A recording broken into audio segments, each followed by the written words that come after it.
হাড় কাঁপানো ঠান্ডায় কাবু উত্তর ভারত। ডাল লেকে জমেছে বরফ, শূন্যের নিচে নেমেছে তাপমাত্রার পারদ। বরফের স্তর পড়েছে কাশ্মীরের ডাল লেকে, ফলে ব্যাহত জনজীবন।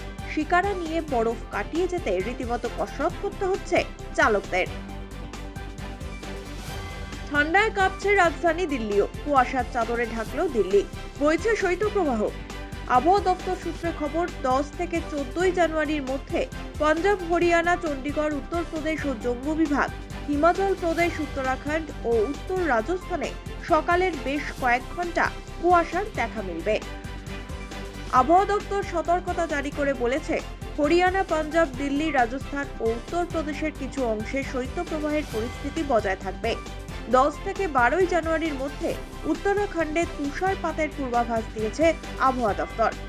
এছাড়া আগামী 24 ঘন্টার মধ্যে তাপমাত্রার বড় কোনো পরিবর্তনের সম্ভাবনা নেই। বঙ্গে আবহাওয়া দপ্তরের পূর্বাভাস ছিল তাপমাত্রার পতনে। উত্তর ও দক্ষিণবঙ্গের জেলাগুলিতে তাপমাত্রা পৌষ সংক্রান্তির আগে পতনের পূর্বাভাস ছিলই, কিন্তু এদিন কলকাতার সর্বনিম্ন তাপমাত্রা বুধবারের তুলনায় 1 ডিগ্রি বেড়ে গিয়েছে। জেলাগুলির অনেক জায়গাতেই একই পরিস্থিতি, তবে হাল ছাড়তে নারাজ আবহাওয়াবিদরা। জাঁকিয়ে শীত না পড়লেও শীত এখনই বিদায় নিচ্ছে না বলেই জানাচ্ছেন তারা। এদিকে ঘন কুয়াশার চাদরে মুড়েছে ডুয়ার্স। বেলা বাড়লেও দৃশ্যমানতা কমেছে, কুয়াশায় ঢেকে রয়েছে চারিদিক। ঘন কুয়াশার জেরে জাতীয় সড়ক থেকে শুরু করে রাজ্য সড়ক সবটাই ঢেকে গিয়েছে। দৃশ্যমানতা কম থাকায় গাড়িগুলিকে দেখা যায় আলো জ্বালিয়ে চলাচল করতে। সকাল থেকেই তাপমাত্রা ছিল 10 ডিগ্রি সেলসিয়াস। চায়ের দোকানে দেখা যায় ভিড়। ডুয়ার্সের আলিপুরদুয়ার জেলার জয়গাঁ, কালচিনি, হাসিমারা, হ্যামিল্টনগঞ্জ, দলসিংপাড়া সহ সর্বত্র দেখা গিয়েছে একই ছবি।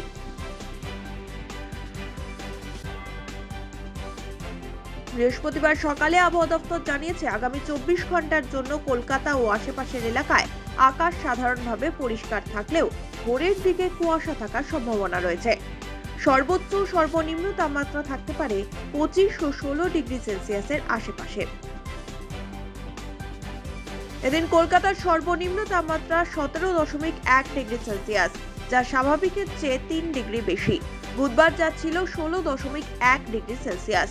বাতাসে আপেক্ষিক আর্দ্রতা সর্বোচ্চ 95% এবং সর্বনিম্ন 43%।